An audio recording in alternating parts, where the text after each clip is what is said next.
Vladimir Putin does not intend to participate in peace talks on Ukraine in the Vatican or elsewhere in the near future, Bloomberg reports, citing Russian officials. According to the agency, the Kremlin is prioritizing technical-level negotiations that began in Istanbul, Turkey, on May 16. Russia reportedly considers Turkey the most suitable venue for continuing talks on a memorandum that would outline the terms of a potential peace agreement. The selection of Istanbul and the makeup of the Russian delegation are seen as a signal that Moscow is returning to the starting point of negotiations that were interrupted in 2022. Sources indicate that another reason for Moscow's reluctance to engage in Vatican-hosted mediation is the stance of the Russian Orthodox Church, which views the Vatican as a historical rival in Ukraine and criticizes its silence over the closure of churches under the jurisdiction of the Moscow Patriarchate by Ukrainian authorities.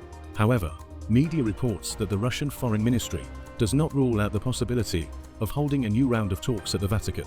A final decision on the location of the next meeting has not yet been made.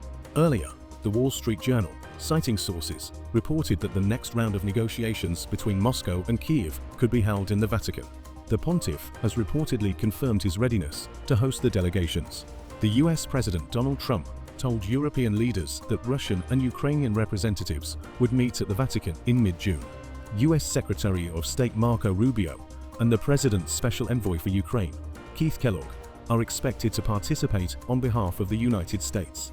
The newspaper also noted that some European leaders insisted that any talks in the Vatican must result in an unconditional ceasefire.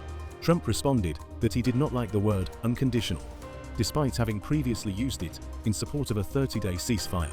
Eventually, the European leaders agreed to drop the term.